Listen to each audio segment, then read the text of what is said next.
ওম শান্তি। আজ 19/12/2024 প্রাত মুরলী। ওম শান্তি। বাপ দাদা মধুবন। আজকে বাবার অমূল্য মধুর মহাবাক্য শুনবো আমরা। বাবা বলেছেন, মিষ্টি বাচ্চারা, এই পুরুষোত্তম সঙ্গম যুগ হলো ট্রান্সফার হওয়ার যুগ। তোমাদের এখন কনিষ্ঠ থেকে উত্তম পুরুষ হতে হবে। আজকের প্রশ্ন, বাবার সাথে সাথে কোন বাচ্চাদের মহিমা গাওয়া হয়? উত্তর, যারা টিচার হয়ে অনেকের কল্যাণ করার নিমিত্ত হয়, বাবার সাথে সাথে তাদেরও মহিমা গাওয়া হয়। কারণ করবানহার বাবা বাচ্চাদের দিয়ে অনেকের কল্যাণ করান, তাই বাচ্চাদেরও মহিমা হয়ে যায়। বলে থাকে, বাবা অমুকে আমার উপরে খুব দয়া করেছে, যার ফলে আমরা কি থেকে কি হয়ে গেছি। টিচার হওয়া ছাড়া আশীর্বাদ পাওয়া যায় না। ওম শান্তি। আত্মাদের পিতা তার আত্মিক বাচ্চাদেরকে জিজ্ঞাসা করেন, তিনি বোঝানো আবার জিজ্ঞাসাও করেন।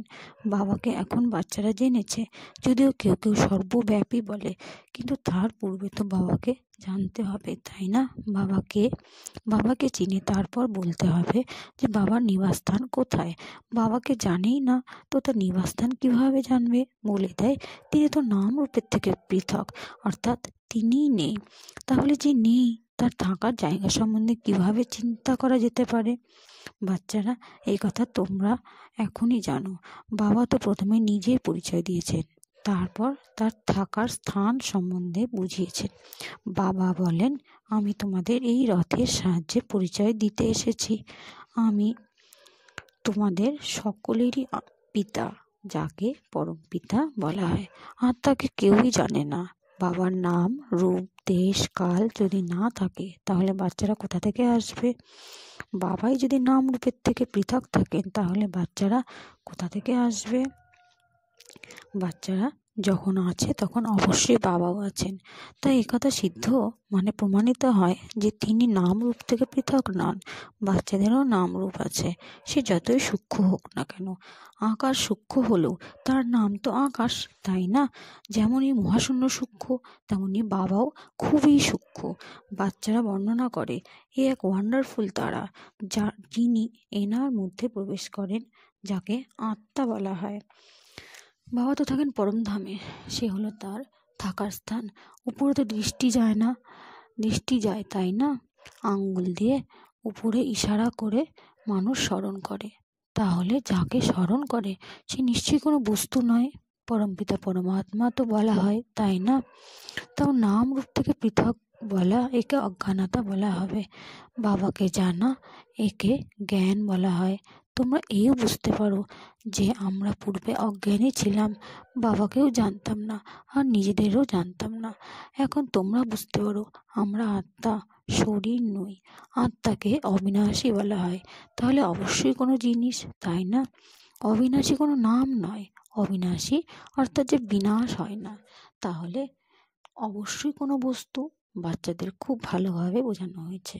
মিষ্টি মিষ্টি বাচ্চারা, যাদের বাচ্চা বাচ্চা বলা হয়, সে আত্মারা হলো অবিনাশী। এ কথা আত্মাদের বাবা পরমপিতা পরমাত্মা বসে বোঝান। এই খেলা একবারই হয়, যখন বাবা এসে বাচ্চাদের নিজের পরিচয় দেন। তিনি বলেন, আমিও হলাম পার্টধারী, আমি কিভাবে পার্ট প্লে করি এ কথাও তোমাদের বুদ্ধিতে আছে। তিনি পতিত আত্মাদের নতুন পবিত্র বানান, তাই তোমরা ওখানে শরীর ও ফুলের মতো পাও। এ কথা তো বুদ্ধিতে আছে, তাই না? তোমরা এখন বাবা বাবা বলে থাকো, এখন এই পাঠ চলছে, তাই না? আত্মা বলে বাবা এসেছে আত্মাদের অর্থাৎ বাচ্চাদের শান্তিধামে নিজের ঘরে ফিরিয়ে নিয়ে যাওয়ার জন্য। শান্তিধামের পরে হলো সুখধাম, শান্তিধামের পরে দুঃখধাম হতে পারে না। নতুন দুনিয়াতে সুখী সুখ বলা হয়। এই দেবী দেবতারা যদি চৈতন্য হতো আর এদের যদি কেউ জিজ্ঞেস করতো যে তোমরা কোথায় থাকতে, তাহলে বলতো যে আমরা স্বর্গের অধিবাসী। এখন এই জড়মূর্তিরা তা তো বলতে পারবে না। তোমরা তো বলতে পারো, আমরা তো প্রকৃতপক্ষে স্বর্গে থাকা দেবী দেবতা ছিলাম, তারপরে 84 জন্ম চক্র অতিক্রম করে এখন সঙ্গম যুগে এসেছি। এ হলো ট্রান্সফার হওয়া পুরুষোত্তম সঙ্গম যুগ। বাচ্চারা জানে যে আমরা অনেক উত্তম পুরুষ হই। আমরা প্রতি 5,000 বছর অন্তর শতপ্রধান তৈরি হয়। শতপ্রধানও নম্বর অনুসারেই বলা হবে। তাই সম্পূর্ণ পাঠ আত্মাই পেয়েছে। অহম আত্মা অর্থাৎ আমি আত্মা এই পাঠ পেয়েছি। আমি আত্মায় 84 জন্ম গ্রহণ করি। আমি আত্মা উত্তরাধিকারী মানে ওয়ারিশ। উত্তরাধিকারী সর্বদা পুত্রই হয়, কন্যা নয়। তাই এখন বাচ্চারা কথা তোমাদের পাক্কা বুঝতে হবে যে আমরা সকল আত্মাই হলাম পুরুষ। সকলেই অসীম জগতের পিতার কাছ থেকে অবিনাশী উত্তরাধিকার পায়। লৌকিক জগতের বাবার কাছ থেকে কেবল পুত্ররাই উত্তরাধিকার পায়, পুত্রীরা নয়।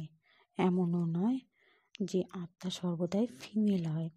বাবা বোঝান যে তোমরা আত্মারা কখনো পুরুষ কখনো ফিমেলের শরীর ধারণ করো। এই সময় তোমরা সকলে হলে মেলস মানে পুরুষ। সব আত্মারাই এক বাবার থেকে অবিনাশী উত্তরাধিকার পায়। সব বাচ্চারা এখন বাচ্চা, সকলের বাবা হলেন এক। বাবাও বলেন, হে বাচ্চারা, তোমরা সকলেই মেলস, আমার আত্মিক সন্তান তোমরা। কিন্তু পাঠ লয়ে করার জন্য মেল ফিমেল দুই চাই, তখনই মনুষ্য সৃষ্টির বৃদ্ধি সম্ভব। কথা তোমরা ছাড়া আর কেউই জানে না। যদিও বলে থাকে আমরা সবাই ভাই ভাই, তবুও বুঝতে পারে না। তোমরা এখন বলো, বাবা আমরা অনেকবার তোমার থেকে এই অবিনাশী উত্তরাধিকার নিয়েছি।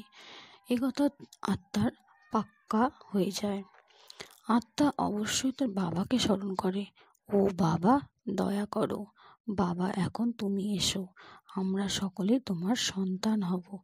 দেহসহ দেহের সব সম্বন্ধ ত্যাগ করে আমরা আত্মারা তোমাকেই স্মরণ করব। বাবা বুঝিয়েছেন যে নিজেকে আত্মা মনে করো, মনে করে আমি তোমাদের বাবা, তোমরা আমাকে স্মরণ করো। বাবার থেকে আমরা কিভাবে অবিনাশী উত্তরাধিকার পাই, আর প্রতি 5,000 বছর অন্তর আমরা কিভাবে দেবতায় পরিণত হই, এও তো জানা চাই, তাই না? স্বর্গের উত্তরাধিকারী কার থেকে পাওয়া যাবে, তোমরা এখনই বুঝতে পারো। বাবা তো স্বর্গবাসী নন, তিনি বাচ্চাদের স্বর্গবাসী করেন। তিনি নিজেই নরকে আসেন। তোমরা বাবাকে এই নরকেই ডাকো যখন তোমরা তমপ্রধান হও। তো তমপ্রধান দুনিয়া, তাই না? 5,000 বছর পূর্বে যখন এনার রাজ্য ছিল তখন এই দুনিয়া শতপ্রধান ছিল। এই কথা, এই ঈশ্বরীয় পড়া এখনই তোমরা জানতে পারো। এই হলো মানুষ থেকে দেবতা হওয়ার পড়া। এই কথা বলা হয় যে মানুষ থেকে দেবতা হতে সময় লাগে না, বাচ্চা হলে আর উত্তরাধিকার হয়ে গেলে। বাবা বলেন, তোমরা সমস্ত আত্মারা আমার সন্তান, তোমাদের আমি অবিনাশী উত্তরাধিকার প্রদান করি। তোমরা হলে ভাই ভাই, তোমাদের থাকার জায়গা হলো মূলবতন বা নির্বাণ ধাম, যাকে নিরাকারী দুনিয়াও বলা হয়। সমস্ত আত্মারাই সেখানেই থাকে। এই সূর্য চন্দ্রের থেকেও ওপারে তোমাদের সুইট সাইলেন্স ঘর আছে, কিন্তু ওখানে তো তোমরা একেবারে থেকে যাবে না। ওখানে থেকে গিয়ে কি করবে, সে তো জ্বর অবস্থা হয়ে যাবে। আত্মা যখন পার্ট প্লে করে তখন চৈতন্য বলা হয়। আত্মা চৈতন্য, কিন্তু পার্ট প্লে না করলে তো জ্বর হয়ে গেল, তাই না? তোমরা যদি এখানে দাঁড়িয়ে পড়ো, হাত পা না চালাও, তাহলে জ্বর হয়ে গেলে, তাই না? ওখানে তো শান্তি স্বাভাবিক থাকে। আত্মারা যেমন জ্বর অবস্থায় থাকে, কিছুই পার্ট প্লে করে না ওখানে।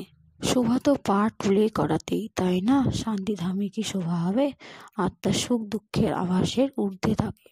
কোনো পার্টি যদি প্লে না করে তবে ওখানে থেকে কি লাভ? সবার প্রথমে সুখের পার্ট প্লে করতে হবে।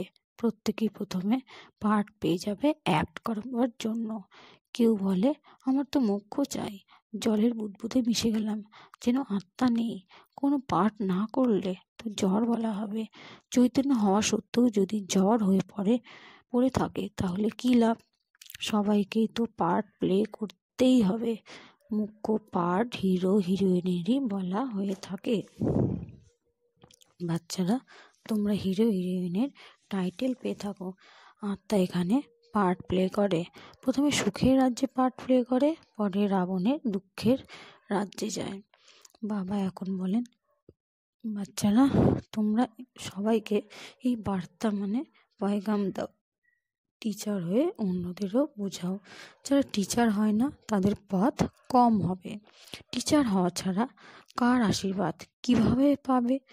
কাউকে অর্থ দিলে খুশি তো হয়, তাই না? মনে মনে ভাববে যে বিকে আমাদের কত দয়া করছো, যে আমাদের কি থেকে কি তৈরি করে দিচ্ছে। এমনিতে তো এক বাবারই মহিমা করে। বাহ বাবা, তুমি এই বাচ্চাদের দ্বারা আমাদের কত কল্যাণ করো। কারোর দ্বারা তো হয়, তাই না? বাবা বলেন, করেন কারাবান হার, তিনি তোমাদের দ্বারা করান, তোমাদেরও কল্যাণ হয়। তোমরা আবার অন্যদের কলম চারা লাগাও। যে যত সেবা করে সে তত উচ্চ পদ পায়। রাজা হতে গেলে প্রজাও তো তৈরি করতে হবে। এরপর যে ভালো নম্বরে আসে সেও রাজা হয়। মালা তো তৈরি হয়, তাই না?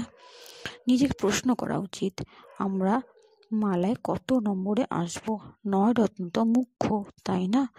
মাঝে তিনি হিরে তৈরি করেন, হিরেকে মাঝে রাখা হয়। মালার উপরে তো ফুল আছে, তাই না? অন্তিম সময়ে তোমরা জানতে পারবে যে কে মুখ্য দানা হবে, যে এই সাম্রাজ্যে আসবে। পরের দিকে তোমাদের অবশ্যই সব সাক্ষাৎকার হবে। তোমরা দেখতে পাবে কিভাবে এরা সব সাজা ভোগ করে। শুরুতে দিব্য দৃষ্টিতে তোমরা সূক্ষ্ম বতনে দেখতে। এই হলো গুপ্ত। আত্মা কোথায় সাজা ভোগ করে? এই ড্রামাতে পার্ট রয়েছে। গর্ভ জেলে আত্মা সাজা ভোগ করে। জেলে ধর্মরাজকে দেখে তখন বলে, বাইরে বের করো। রোগ ইত্যাদি হয়, সেও কর্মের হিসাব, তাই না? এসবই বোঝার মতো কথা। বাবা তো রাইটিয়ার্স শোনাবেন, তাই না? এখন তোমরা সেই রাইটিয়ার্স তৈরি হও। রাইটিয়ার্স তাদেরই বলা হয় যারা বাবার থেকে অনেক শক্তি নিয়ে থাকে। তোমরা তো বিশ্বের মালিক হও, তাই না? তোমাদের কত শক্তি, হাঙ্গামা ইত্যাদি কোনো কথাই নেই। শক্তি কম হলে কত হাঙ্গামা হয়ে যায়। বাচ্চারা, তোমরা অর্ধেক কল্পের জন্য শক্তি পাও, তাও পুরুষার্থের নম্বর অনুসারে। তোমরা একরকম শক্তি পেতে পারো না, আর একরকম পদও পেতে পারো না। কেউ প্রথম থেকে নাটকে নিহিত আছে, এ অনাদির ড্রামায় নিহিত রয়েছে। কেউ কেউ পরের দিকে আসে, 1 বা 2 জন্ম নেয়, তারপর শরীর ত্যাগ করে। দীপাবলিতে যেমন মশা শ্যামাপোকা রাতে জন্ম নেয়, আবার সকালে মরে যায়। এ তো অগুন্তি হয়। মানুষের তো তবুও গণনা হয়। প্রথম দিকে যে আত্মারা আসে তাদের আয়ু কত বেশি থাকে। বাচ্চারা, তোমাদের খুশি হওয়া উচিত যে আমরা কত বেশি আয়ু পাবো। তোমরা এই সৃষ্টিচক্রের সম্পূর্ণ পার্ট প্লে করো। বাবা তোমাদেরই বোঝান যে তোমরা কিভাবে সম্পূর্ণ সৃষ্টিচক্রে পার্ট প্লে করো। এই ঈশ্বরীয় পার্ট অনুসারে উপর থেকে তোমরা আসো পার্ট প্লে করতে। তোমাদের এই পার্ট হলো নতুন দুনিয়ার জন্য। বাবা বলেন, আমি তোমাদের অনেকবার পড়াই, এই পাঠ অবিনাশী হয়ে যাবে। অর্ধেক কল্প তোমরা প্রারব্ধ ভোগ করো। ওই বিনাশী পাঠে অল্পকালের জন্য সুখ ভোগ করা যায়। এখন কেউ যদি ব্যারিস্টার হয় তাহলে আবার পরের কল্পে ব্যারিস্টার হবে। এও তোমরা জানো যে সকলের যেমন পাঠ তাই কল্প কল্প হতে থাকবে। দেবতা হোক বা শূদ্র, প্রত্যেকের পাঠ তেমনই হয়, যা কল্প কল্প হতে থাকে। এতে কোনো তফাৎ হতে পারে না। প্রত্যেকেই নিজের পার্ট প্লে করতে থাকে। এ সম্পূর্ণ এক বানানো খেলা। মানুষ জিজ্ঞেস করে, পুরুষার্থ বড় নাকি প্রারব্ধ? এখন পুরুষার্থ ছাড়া তো প্রারব্ধ লাভ সম্ভব নয়। পুরুষার্থের আধারে প্রারব্ধ লাভ হয় ড্রামা অনুসারে। তা সম্পূর্ণ বোঝা এসে পড়ে এই ড্রামার উপরেই। কেউ পুরুষার্থ করে, কেউ আবার করে না। যদিও এখানে আসে, তবুও পুরুষার্থ না করলে প্রারব্ধ লাভ সম্ভব নয়। সম্পূর্ণ দুনিয়াতে যে একটি চলে, সবই পূর্ব নির্ধারিত ড্রামা। আত্মার মধ্যে আদি থেকে অন্ত পর্যন্ত প্রথম থেকেই এই পার্ট নিহিত রয়েছে। আর তোমাদের আত্মার মধ্যে যেমন 84 জন্মের পার্ট রয়েছে, যেমন কখনো হিরোতুল্য হয়, কখনো আবার কড়িতুল্য। এই সব কথা তোমরা এখনই জানতে পারো। স্কুলে যদি কেউ ফেল করে তখন তাকে বুদ্ধিহীন বলা হবে। ধারণা না হলে বলা হয় হবে ভ্যারাইটি বৃক্ষ আর তার ভ্যারাইটি ফিচার্স। এই ভ্যারাইটি বৃক্ষের জ্ঞান বাবাই বোঝান, তিনি কল্পবৃক্ষের উপরেও বোঝান। বটবৃক্ষের উদাহরণও এর উপরে রয়েছে। এই শাখা প্রশাখার অনেক অনেক প্রসারিত। বাচ্চারা বুঝতে পারে আমাদের আত্মা হলো অবিনাশী, এই শরীর তো বিনাশ হয়ে যাবে, আত্মায় ধারণা অর্জন করে, আত্মায় চিরসী জন্মগ্রহণ করে, এই শরীর তো বদলে যায়, আত্মা একই থাকে, আত্মায় ভিন্ন ভিন্ন শরীর ধারণ করে পার্ট প্লে করে। এ তো নতুন কথা, তাই না বাচ্চারা? তোমরা এখন এই জ্ঞান পেয়েছ, পূর্বকল্পেও এইভাবেই বুঝতে পেরেছিলে। বাবা এই ভারতেই আসেন, তোমরা সবাইকে ঈশ্বরীয় বার্তা দিতে থাকো। এমন কেউই থাকবে না যে বার্তা পাবে না। ঈশ্বরীয় বার্তা পাওয়ার অধিকার সবার। তারপর বাবার থেকে অবিনাশী উত্তরাধিকারও নেবে। তারা কিছু তো শুনবেই, কারণ তারাও যে বাবার সন্তান। বাবা বোঝান, আমি তোমাদের অর্থাৎ আত্মাদের পিতা। আমার কাছ থেকে তোমরা এই রচনার আদি মধ্য এবং অন্তকে জেনে এই পথ পাও। বাকি সবাই মুক্তিতে চলে যায়। বাবা তো সকলেরই সদ্গতি করান। মানুষ গেয়ে থাকেন যে অহো বাবা তোমার লীলা, কি লীলা, কেমন লীলা? এ হলো পুরানি দুনিয়া পরিবর্তনের লীলা। কথা তো জানা উচিত, তাই না? মানুষ তো জানবে, তাই না? বাচ্চারা, বাবা এসে তোমাদের সব কথা বুঝিয়ে বলেন। বাবা হলেন নলেজফুল, তোমাদেরও নলেজফুল বানান। নম্বর অনুসারে তোমরা তৈরি হয়ে থাকো। যারা স্কলারশিপ নেবে তাদেরকে নলেজফুল বলা হবে। আচ্ছা, মিষ্টি মিষ্টি হারানি দিয়ে বাচ্চাদের প্রতি মাতা পিতা বাপ দাদার স্মরণের স্নেহ সুমন আর ভালোবাসা এবং সুপ্রভাত। আত্মাদের পিতা তার আত্মারূপী বাচ্চাদেরকে জানাচ্ছেন নমস্কার। ধারণার জন্য মুখ্যস্বর। সদা এই স্মৃতিতে থাকতে হবে যে আমরা আত্মারা হলাম মেল। আমাদের বাবার থেকে সম্পূর্ণ অবিনাশী উত্তরাধিকার নিতে হবে।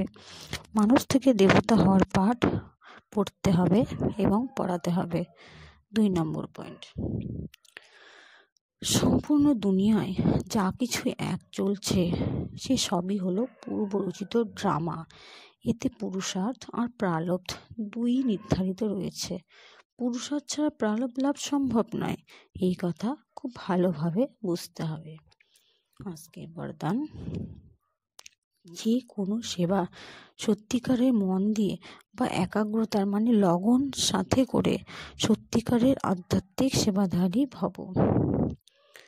যে সেবাই করা হোক তা প্রকৃত মন নিয়ে বা একাগ্রতার সাথে করলে তার 100% মার্কস প্রাপ্ত হয়। সেবাতে যেন বিরক্তি না আসে, সেবা করতে হয় তাই করছি এরকম যেন না হয়। তোমাদের সেবা হলো ভিখারিকে রাজা বানানো, সবাইকে সুখ প্রদান করা, আত্মাদেরকে যোগ্য আর যোগী বানানো, অপকারীর উপরে উপকার করা, সঠিক সময়ে প্রত্যেকের সাথ বা সহযোগ দেওয়া। এই রকম সেবা যারা করে তারাই হলো সত্যিকারের আধ্যাত্মিক সেবাধারী। আজকের স্লোগান, পবিত্রতাই হলো ব্রাহ্মণ জীবনের নবীনত্ব। এটাই হলো জ্ঞানের ফাউন্ডেশন। পবিত্রতাই হলো ব্রাহ্মণ জীবনের নবীনত্ব। এটাই হলো জ্ঞানের ফাউন্ডেশন। ওম শান্তি।